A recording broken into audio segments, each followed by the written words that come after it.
Bien-aimés dans le Seigneur, nous avons pu voir dans la première partie de notre méditation sur le cheval blanc et celui qui le monte, qui nous est donc décrit au chapitre 6 du livre d'Apocalypse. Nous avons pu voir la définition du mot apocalypse ou révélation. On a pu simplement comprendre que l'Apocalypse, c'est la révélation de Jésus-Christ.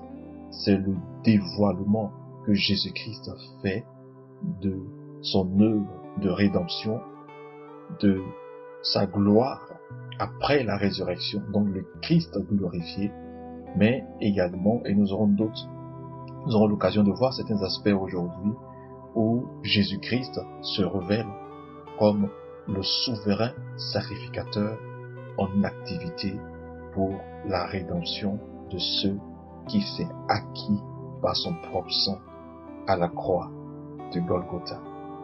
Le livre d'Apocalypse revêt un caractère qui lui est propre, qui lui est spécifique. Et un élément de ce caractère particulier qui nous frappe dans la lecture des premiers versets, c'est la chaîne de transmission. Dieu remet la révélation à Jésus-Christ, qui la transmet à son serviteur, l'ange, le messager, qui va à son tour la transmettre à Jean. Jean qui va écrire tout ce qu'il a vu, tout ce qu'il a entendu, et remettre le livre, la rédaction donc du livre, n'est-ce pas, au lecteur, anaginosco, à ceux qui sont capables de comprendre avec exactitude ce qui est révélé.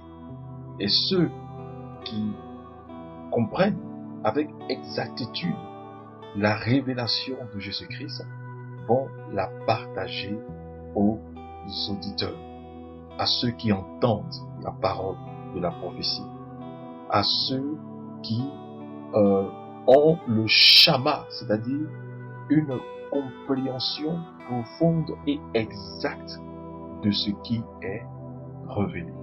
Et l'ensemble de ces personnes, dont ceux qui lisent et ceux qui entendent, sont bénis par le Seigneur. Ils sont bénis par la lumière de la vérité qui est mise en évidence dans le livre de l'Apocalypse. Bien-aimés dans le Seigneur, humainement parlant, certains pourraient dire, mais cette chaîne de transmission pourrait occasionner des horreurs, un peu comme dans le jeu du téléphone.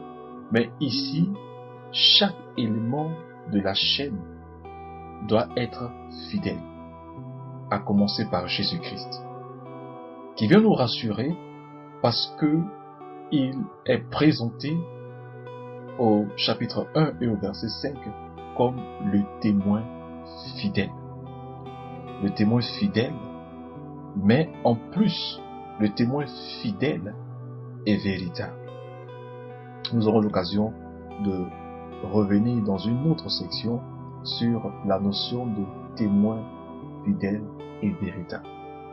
Il y a beaucoup de choses à dire là-dessus. Ceci étant, Jésus-Christ est donc le témoin fidèle. Il nous rassure quant à la fidélité de la révélation qui est transmise. Ensuite, nous allons voir tout au long du livre que ceux qui participent donc à la chaîne de transmission vont attester de la véracité de ce qu'ils transmettent, de l'exactitude de la révélation qui leur a été confiée et qu'ils ont transmis.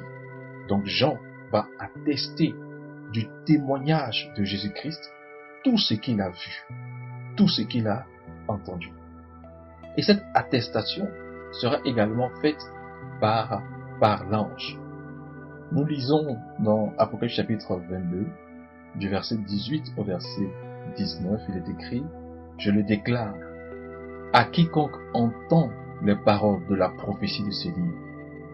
Si quelqu'un y ajoute quelque chose, Dieu le frappera des fléaux décrits dans ce livre. Si quelqu'un retranche quelque chose des paroles du livre de cette prophétie, Dieu retranchera sa part de l'arbre de vie et de la ville sainte décrits dans ce livre.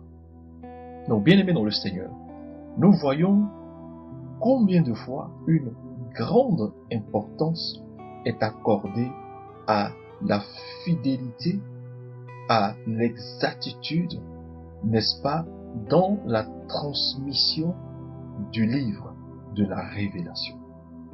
Et cela ne peut pas nous laisser indifférents, parce que aucun livre de la Bible n'a reçu autant d'attestations des différentes personnes qui sont directement impliquées dans la transmission de ce qui est révélé, de ce qui est donné. Mais nous allons passer à une autre étape, n'est-ce pas, de notre compréhension large du sujet avant d'aborder directement le thème de ce message.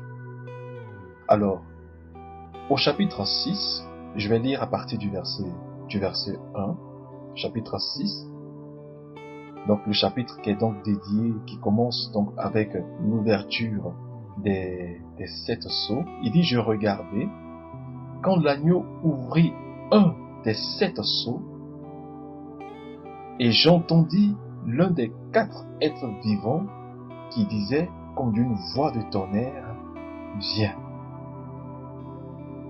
Je regardai, et voici parut un cheval blanc. Celui qui le montait avait un arc. Une couronne lui fut donnée, et il partit en vainqueur et pour vaincre. Le chapitre 6 donc nous parle de sceaux, particulièrement de 7 sceaux qui sont donc brisés par l'agneau de Dieu. Ces 7 sceaux appartiennent à un ensemble d'éléments qu'on appelle des septénaires, qui font partie des éléments qui caractérisent le livre d'Apocalypse. En effet, lorsque nous regardons la structure de ce livre, nous nous rendons compte que le livre contient, n'est-ce pas, est donc composé d'une structure qui comprend des éléments, qui comprend des septénaires. Nous avons les 7 églises, nous avons les 7 sceaux, nous avons les 7 trompettes et nous avons les 7 coupes. Donc, les 7 sceaux qui nous rapportent donc l'épisode du cheval blanc appartiennent donc aux septénaires. Nous voulons juste indiquer un certain nombre de points en lien avec ces septénaires. Donc, chaque septénaire sera introduit par une vision qu'on pourrait appeler une vision introductive. Si vous lisez par exemple le chapitre 6 directement, certains éléments sont mentionnés qui, pris isolement ainsi, ne permettent pas la compréhension et la portée de ce qui est révélé. Donc, on nous parle de l'agneau qui ouvre un des 7 sceaux. Mais ces sceaux sont apposés sur quoi? Nous ne le savons pas. L'agneau lui-même, comment est-il parvenu à ouvrir les 7 sceaux? Nous ne le savons pas. Alors, pour saisir et comprendre et donner donc une suite logique au chapitre 6, nous allons donc nous référer à la vision introductive des 7 sceaux. Je ne vais pas m'intéresser à la vision introductive des des autres septénaires, donc des 7 églises, des 7 trompettes et des 7 coupes, cela fera l'objet d'une autre étude. Mais nous allons nous intéresser particulièrement à cette scène qui introduit donc les sept sceaux. Et la scène d'introduction des 7 sceaux, nous la trouvons au chapitre 4 et au chapitre 5 du livre d'Apocalypse. Et nous allons les lire. Nous allons lire donc Apocalypse chapitre 4, du verset 2 au verset 3. Après cela, je regardai, et voici, une porte était ouverte dans le ciel. La première voix que j'avais entendue, comme le son d'une trompette, et qui me parlait, dit, « Monte ici, et je te ferai voir ce qui doit arriver dans la suite. » Aussitôt, je fus ravi en esprit, et voici, il y avait un trône dans le ciel. Et sur ce trône, quelqu'un était assis. Celui qui était assis avait l'aspect d'une pierre de jaspe et de sardoine. Et le trône était environné d'un arc-en-ciel semblable à de l'émeraude. Dans ce chapitre, l'apôtre Jean nous fait comprendre qu'il a été élevé en esprit et rendu capable de voir une scène dans le ciel. Il est intéressant de noter que Jean nous ramène encore dans une partie antérieure au chapitre 4, lorsqu'il dit « La première voix que j'avais entendue comme le son d'une trompette ». Et ça nous ramène au chapitre 1, au tout début de la révélation. Souvenez-vous que Jean entend d'abord une voix qui l'interpelle. Et lorsqu'il se retourne, il voit un personnage qui marche au milieu des 7 chandeliers. Et c'est le même personnage qui va lui donner l'ordre, avec une voix de tonnerre, lui donner l'ordre de monter et de voir ce qui va lui être révélé et qui se rapporte aux choses qui doivent arriver dans la suite. Alors, au chapitre 1, nous allons revenir au chapitre 1 pour voir quelle était la voix qui lui avait parlé. On va lire directement à partir du verset 12, il dit « Je me retournai pour connaître quelle était la voix qui me parlait, et après m'être retourné, je vis 7 chandeliers d'or. Et au milieu des 7 chandeliers, quelqu'un qui ressemblait à un fils d'homme, vêtu d'une longue robe et ayant une ceinture d'or sur la poitrine. » Vêtu d'une longue robe et ayant une ceinture d'or sur la poitrine. Cette description nous ramène à la tenue du souverain sacrificateur. Et la voix qui lui parlait, vous le savez, c'est notre Seigneur Jésus-Christ. Jésus-Christ se révèle donc à Jean comme le souverain sacrificateur. L'auteur de l'Épître aux Hébreux déclare en effet qu'il a été établi souverain sacrificateur à la manière de Melchisédek. Et ici, nous le voyons en activité dans le service régulier et dans la partie du sanctuaire qui est donc le lieu saint, parce qu'il est au milieu des 7 chandeliers. Je ne vais pas m'attarder sur certains détails, comme je l'ai déjà mentionné, nous aurons l'occasion de revenir sur ces détails dans une autre étude. Je veux juste faire ressortir le fait que nous sommes ici dans le contexte du sanctuaire céleste. Et donc au chapitre 4, lorsque Jean entend la voix qui lui dit « Monte ici », Jean sera donc transporté du lieu saint du sanctuaire céleste au lieu très saint. Et c'est donc dans le lieu très saint qu'il va voir celui qui est assis sur le trône. Et celui qui est assis sur le trône, justement, est celui-là qui va tenir le livre scellé de 7 sceaux.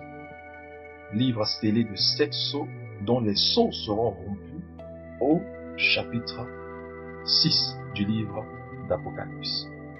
Nous lisons. Apocalypse chapitre 5, le verset 1. Puis je vis dans la main droite de celui qui était assis sur le trône un livre écrit en dedans et en dehors, scellé de 7 sceaux. Donc, bien aimé dans le Seigneur, nous avons donc ici la scène d'introduction du livre scellé de 7 sceaux. Et donc, les 7 sceaux seront rompus à partir du chapitre 6, mais nous comprenons que ce livre revêt une grande importance. Et donc, naturellement, la rupture des 7 sceaux est quelque chose de déterminant pour l'humanité. Et pourquoi est-ce que nous pouvons l'affirmer? D'abord, le livre se trouve entre les mains de celui qui est assis sur le trône. Entre les mains de celui qui est assis sur le trône, comme nous venons de dire. Une question importante sera posée. Et la question est celle-ci. Et je vis un ange, le verset 2 du chapitre 5, et je vis un ange puissant qui criait d'une voix forte, qui est digne d'ouvrir le livre et d'en rompre les sceaux. Et personne dans le ciel, ni sur la terre, ni sous la terre, ne put ouvrir le livre et le regarder. Et je pleurais beaucoup de ce que personne ne fut trouvé digne d'ouvrir le livre ni de le regarder. Jean a compris.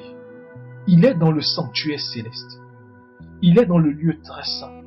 Et une scène extraordinaire se déroule devant lui. Celui qui est assis sur le trône tient un livre scellé de 7 sceaux. Et pouvoir regarder le livre et rendre accessible et révéler ce qu'il y a à l'intérieur de ce livre est tellement important que lorsque Jean réalise que personne n'est trouvé digne d'ouvrir le livre, de rompre les sceaux, de regarder le livre, Jean se met à pleurer énormément. Mais il sera consolé parce qu'on lui dira justement que l'agneau est digne de prendre le livre, de l'ouvrir, de rompre les sceaux. Et nous lisons. Et l'un des vieillards me dit, ne pleure point.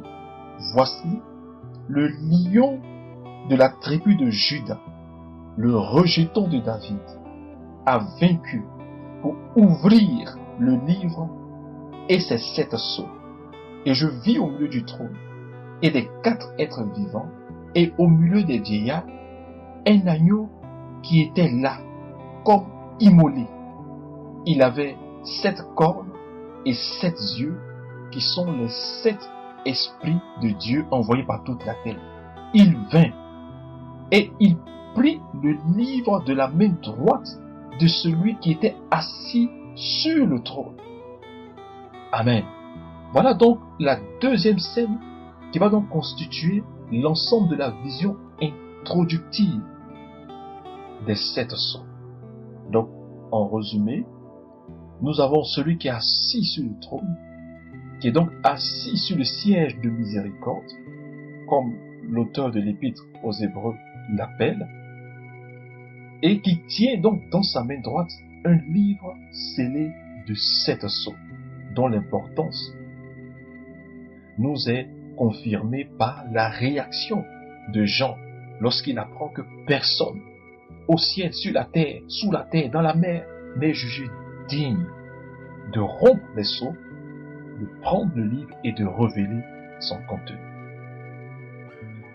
Et lorsque Jésus est révélé comme l'agneau qui a été immolé, eh bien, on voit l'agneau qui est digne de louange, alléluia, qui est digne de recevoir honneur, gloire et magnificence, s'avancer, regarder le lit, le prendre et rompre les seaux. Et à la suite de cette rupture, eh bien, nous allons voir maintenant le cavalier blanc entrer en scène. Bien-aimés dans le Seigneur, voici ainsi présentés, n'est-ce pas, les éléments qui entourent et qui vont nous permettre de comprendre et d'être bénis par la révélation de qui est le cavalier blanc. Que la grâce de Dieu soit avec chacun d'entre nous, sa vie et sa paix nous assistent puissamment au nom de Jésus-Christ. Amen.